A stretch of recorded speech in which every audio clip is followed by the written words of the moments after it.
I would say, I mean, from having known your father a little bit, that what you inherited from him was his essential honesty, his integrity, his belief in loyalty, in decency, and his charitable disposition. The sense that you had to do things for the community, that you had a greater responsibility than just making money. That bit is clear. The other half, what do you inherit from the other side? No, also integrity. I said integrity.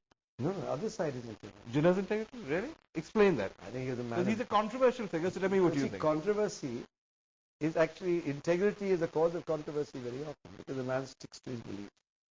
And Jinnah was, I think, even his worst enemy would say he was the man of the highest integrity. Yeah. Intellectual, financial, of course. He wasn't no issue. Yeah. I mean, he made his own money. He didn't have any opportunity to be financially, lack of integrity didn't exist for him because he was a self-made man, and apart from that, he earned every cent that he had. So there was no integrity issue there. But intellectual integrity, nobody ever did. He didn't say one thing and do another. He did what he said he was going to do. He was also a fighter. Is that where you got it from? Partly, maybe. Yeah, I mean, I think so. Because my father was a much softer, gentler person.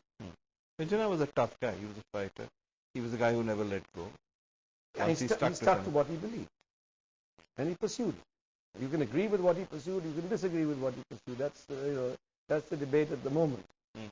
For which people are paying the price. But anyway. When you see this debate happening, many of the people involved are actually very close friends of yours. Just one thing, it's no secret, he's a close friend of yours. Very close friend, yeah. L.K. Advani, who's perhaps somewhere in the middle, Arun Jaitley, who's clearly on the other side.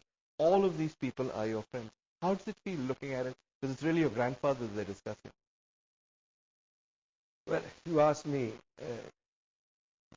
I don't know how to put this, but in the case of Jaswant Singh, he wrote a book. Yeah. I don't think anybody has a right to say he doesn't have a right to write it.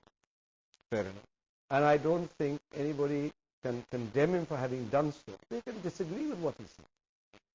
They can challenge what he said. But I've read the book, not in totality, but I've read the book. And when I read the book, I certainly didn't find anything offensive in what he said about Patel. I think to my mind that's a total fiction, which was created, I think, to meet an exigency and to justify an action. You don't think that's why they got rid of him? You think it was an excuse after the event? Whenever you read the book, there are 6 references to to Vallabhbhai, and all 6 references are on 6 pages out of 600. And not one of those references is offensive. On the contrary, it actually sympathizes and empathizes with him. But actually they began by saying that they were expelling him because he supported Jinnah. The Patel thing was an afterthought, perhaps because they thought Advani... I don't know what happened there, but I am disappointed because if you ask me,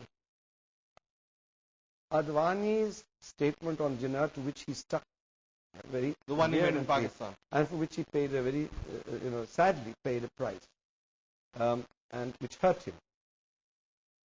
Frankly, what Jaswant Singh said was less. Absolutely. I mean, I think if you ask me, what Lalji said, what Advaniji said was a great deal stronger than what Jaswant Singh said. So why is it double standard? That you must ask them. How can I answer? Mr. Advani is one of your oldest friends. You've known him for 30 years, 40 years? Yeah. How does it feel when you see him in this situation? Sad. Yeah? Very sad. I obviously don't know him as well as you do, but I somehow imagine that he would have come out, if not in favor of Jaswant, at least at a personal level made some attempt to reach out. Instead, he seems to have retreated into a shell. I can't understand it. I haven't spoken to him, but frankly, it's out of character for him. I'm a little surprised, and I don't know why. But one day when I meet him, I'll certainly ask him.